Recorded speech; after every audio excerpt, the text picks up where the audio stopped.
welcome to Say So, where we talk about it, whatever it is, because what you do not know can hurt you. So let's get to the root. For today's episode, we are going to piggyback on the previous episode where I actually had my special guest, Janai Graves, indie author of Public Testimony, From Pain to Purpose, and indie author of Public Testimony, Pain to Purpose. And she said something that really stuck out to me and for me in our interview together. She said, "Shame shut my mouth." And that caused me to do some research and just dig a little bit deeper into shame. What is it? And how, can it cause someone to be silenced? Or to shut their mouth, to not tell, to keep secrets, to, just keep things to themselves.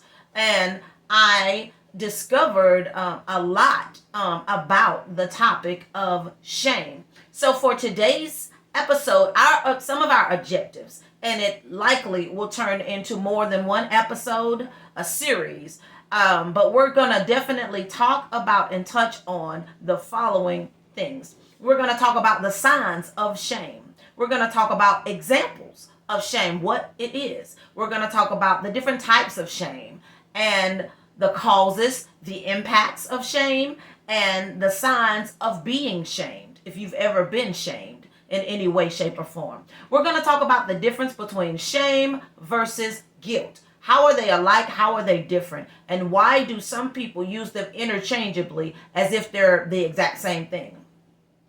We're going to talk about if you've been shamed, or on the flip side, if you have shamed someone, what can you do to sort of rectify that situation and to have peace about that and to go to that person and reconcile.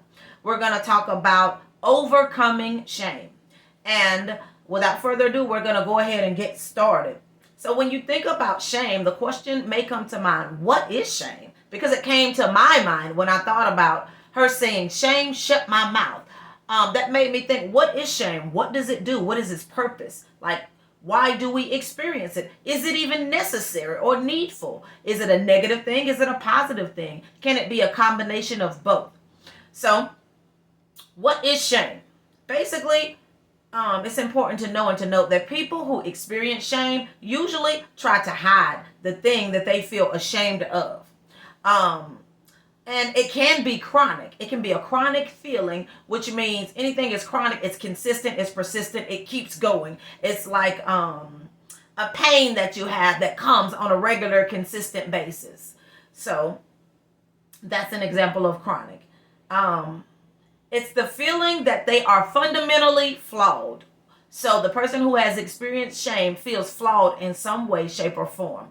A flaw is basically something, it's like a dent in a car or something, where it used to be one way, something happened, an experience or something transpired, and now it's dented or it's changed forever, or until something is fixed or healed, or you overcome that perceived flaw.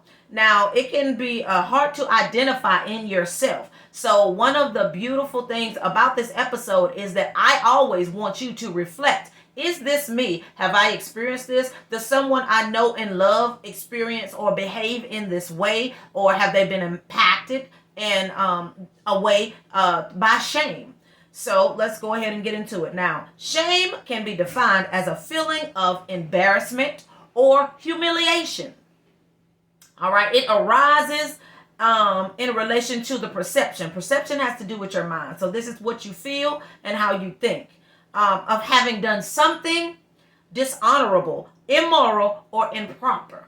So this is just a feeling of when you've done something wrong or bad. Now, sometimes it doesn't necessarily have to be that you literally done something. You just feel like you have. And your feelings can be accurate or inaccurate. And that was one thing that kept coming up in my research, was shame being a feeling. And I'm like, okay, what type of feeling? What feeling is this? So I defined feeling and the noun definition for feeling, and there are two of them, but the first one is emotional state or reaction.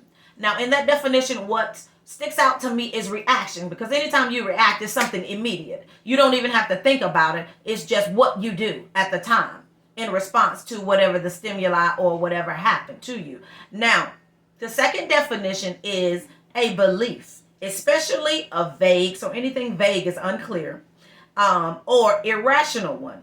So feelings can be irrational. And as we dig deeper, you will understand a little bit more of the baseline of shame, what it is and what it isn't, and when it is abnormal versus normal, because God gave us these feelings and emotions for a reason. So shame is not always a negative thing, but we're going to explore the negative portion of it, and we're also going to talk a little bit about how it's positive and why it's needed and why God provided us with this feeling called shame, and what are some of the benefits and or advantages of feeling shame.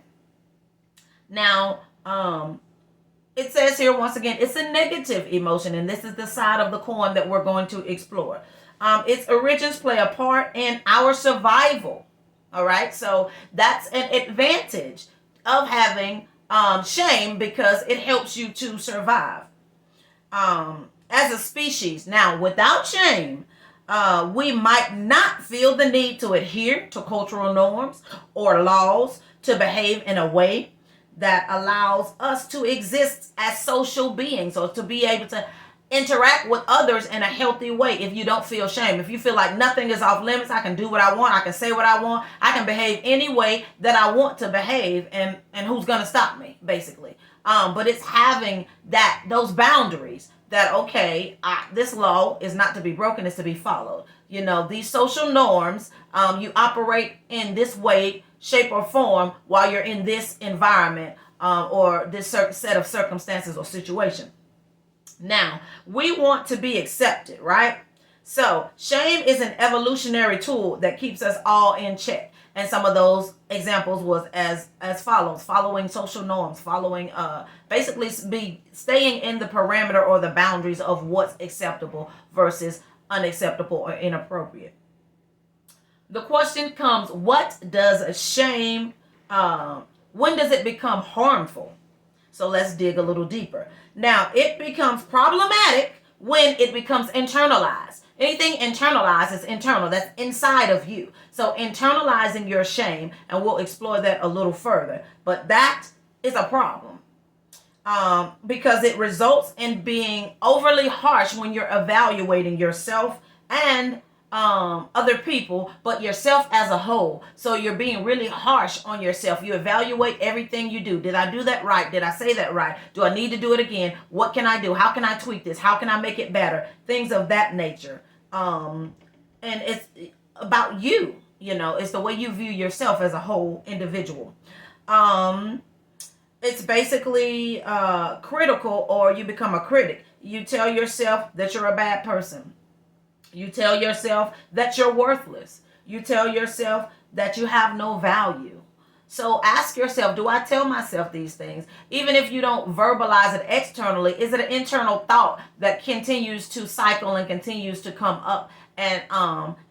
And it also comes out in your behavior or behaviors or lack thereof. So really evaluate as we're going through these things.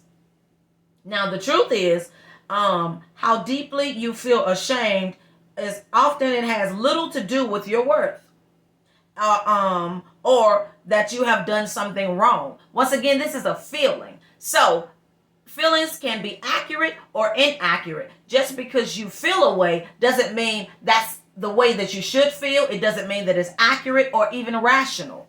Some of the common concepts that overlap with shame include embarrassment, humiliation, and guilt. All right. So it's important to know and to note that. So you may not only be wrestling with shame, you may be wrestling with feeling humiliated, feeling embarrassed, or feeling guilty that something happened to you or that you did something to someone else. Now, we're going to cross over into the 25 signs of that you have shame. So evaluate, do I have any or some or all of these things? Now, this to follow is a list of self-defeating shame reactions. So if you experience these or someone you know and love, then it's a great possibility that shame is present. So this list was contrived by or constructed by psychiatrist Peter Bringen. And he also has a book entitled Guilt, Shame, and Anxiety. So let's just dive right in. The first sign you may have shame is feeling sensitive, just emotionally sensitive. People around you feel like they have to walk on eggshells because they don't want to upset you. They don't want you to start crying, or they don't want you to start cursing and fussing, or being upset or just irate for little things. The second sign that you have shame is feeling underappreciated. Some people feel this at work. They don't feel that they're appreciated for what they do, for what they bring to the table. They may not feel like they're an asset to the company. The third sign you have shame is uncontrollable blushing. So, and some people blush or laugh almost at inappropriate times, like when they're feeling embarrassed or humiliated or feeling a sense of guilt or something. Their knee-jerk response or reaction is to laugh, and sometimes it's like inappropriate, but that's their reaction to what they are feeling internally. That's their external output. Number 4, feeling used. And I'm gonna go ahead and go through these because I don't want to spend the majority of the time on the 25 signs that you have shame. So, in addition to feeling used, number 5 is feeling rejected. Feeling like you have little impact is number 6. Number 7 is being worried what others think about you. Is this a constant thought? What would they think if I say this, if I do this, etc. Number 8 is worrying you aren't treated with respect. Sometimes this is accurate and sometimes this is inaccurate because it may be rooted in a fear of being disrespected. So you feel like nobody respects you, or in your mind or your perception, although that's not the reality. So that's another irrational thought or conclusion that some individuals come to. Number 9 is feeling like others take advantage of you. This could be actual or factual or not. It could just be your perception, the way you think that you're going to be taken advantage of. So I'm not going to give much because I always give too much, and then people take advantage of my giving. And some people have the saying that they take my kindness for weakness. If you really feel that in all of your relationships or consistently, or that's just an internal thought, then shame is definitely a possibility. Now, we're going to move on to number 10, which is wanting to have the last word. Now, this can happen in relationships and arguments or disagreements, but it could be rooted in shame, that you don't want to feel shamed or embarrassed or humiliated as if you lost the fight or lost the argument. So you have to have the last word. Another number 11 is not sharing your thoughts or feelings because you are afraid to be embarrassed. And that's like going into your shell like a turtle, or a recluse, being reclusive and withdrawn because you don't want to lean right or left because you don't want to say the wrong thing or do the wrong thing. So you're just quiet. And you're like, well, I can't go wrong with being quiet because they don't know that I don't understand, or I don't know, or I'm not on the same page, or I disagree, etc. Number 12 is being afraid to look inappropriate or stupid. And this could go with, how they say that there's no stupid question except for the one that's not asked. This piggybacks on not saying anything or being afraid to say anything. You may not even ask the question simply because you don't want them to think that you're stupid, you're not following along, you can't comprehend, or you don't understand. So you'll just be quiet and not know and keep it to yourself. Number 13 is being worried about failure. Being worried more about failure than doing something immoral. So you're just worried, you're concerned about failing, about not doing something right. Maybe if your GPA is a 4.0, you have to have all A's. If you don't have all A's, it's the end of the world. If you get an A minus, it's the end of the world. So things of that nature. Number 14, and these coincide with being a perfectionist, because if your GPA or your grade point average does not determine who you are as an individual. So if you don't have straight A's and you don't have a 4.0, then you're worthless, you're stupid, you're ignorant. In your mind, these are things that you could be telling yourself, which will push you to strive and strive and strive and even overachieve, because you have an issue or a tendency to try to be a perfectionist. You have to do everything perfect. You have to score high. You have to get awards for everything. You have to be at the top of your class. You cannot not succeed in your mind. And success is variable to everybody. My level of success will not look like your level of success, because there are just so many different contributing factors that having a car paid off may be success for me. You having a car payment and a brand new car every year, or a brand new car that you lease every 2 years so you can get another one, or the latest one or whatever, may be success for you. That may make you feel good, may make you feel accomplished, like you're up on things, like you're accurate, and things of that nature. So number 15, feeling like an outsider, or that you're different or left out. And the tragedy of this is the self-fulfilling prophecy that if you feel like you're an outsider, if you feel left out, sometimes you will withdraw and you will repel people from you, because you feel mentally or subconsciously that's what you're telling yourself. They don't want to be around with me. They don't want to play with me. They don't want to be in a meeting with me. Nobody wants to sit with me, and things of this nature. And these are all internal workings. So you can't look at a person and tell what they're telling themselves in their minds. One possible indication, though, is their behavior. So behavior is very important. And 80% of behavior is nonverbal, and 20% is verbal. So the things that people don't actually say, their body language is saying. Their lack of conversation at this time when it's needed and necessary to speak up, that's speaking. That there's some reason why they don't want to contribute or have input, although they've been called on. It's their time and it's their turn to actually say something or express themselves. Now, feeling suspicious, like you can't trust other people. And we're going to continue to roll because time is fleeting. Number 17, not wanting to be the center of attention. And a lot of people say this, and I've been guilty of this. I just want to be in the back. I don't want nobody to call my name, and I want accolades. Whatever I do, I'll serve undercover, or, I don't need recognition. I don't want recognition. And this happens a lot in the church world. And it's because it's been twisted, where there are individuals who want to be in the limelight. They have to be in the limelight. They have to be getting awards. They have to be in front of the cameras. They have to be on stage or at the altar, and they are attention seeking. So when you see someone that's attention seeking, that may make you say, okay, I don't want to be perceived like them. I don't want to be, or I don't need to, or have to have attention. And that may cause you to be recluse or to push yourself to the back, although God may be calling you up to the front.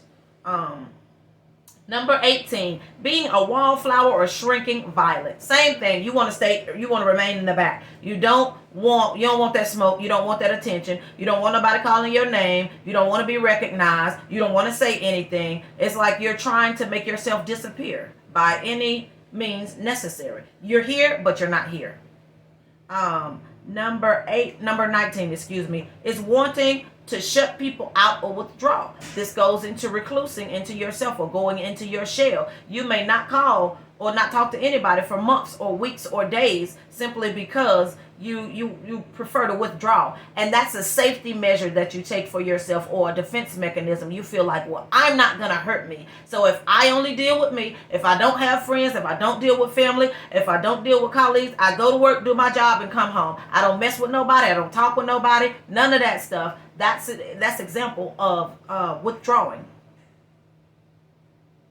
which is very unhealthy, because one of the tactics of the enemy is to isolate you. And one of the things that the Word of God says is, He said He would be with you always, even unto the end of the world. So you're never alone, regardless of how you feel. He completely understands He's touched with your feelings. Jesus Christ became human so that he can understand the human experience overall. So he understands and knows what you're going through, what you're feeling, how emotional things regulate or dysregulate. He understands. That's why he intercedes on our behalf, because he understands. So we're going to move to number 20. Feeling that you can't be your true self. And that may be because you don't feel like it's safe to be you. Your personality could be different and not as dominant or domineering as someone else's, so you don't feel that it's okay to be you.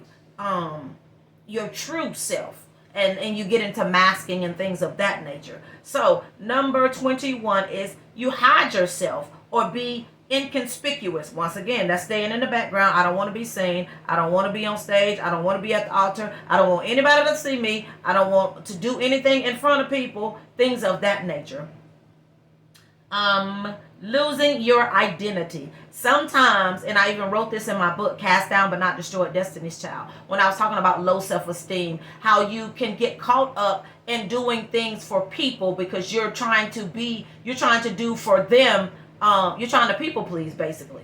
And you lose who you really are, because you may have a snapback or a comeback, or you may want to say something, but because you fear people thinking you're mean, or you have an attitude, or you're an angry black woman, or an angry person in general, you don't say anything. And that's not being true to who you are, because if you have something to say, there's nothing wrong with saying it and verbalizing your emotions, because once again, it's coming out in your body language, whether it comes out of your mouth or not. Feeling inadequate.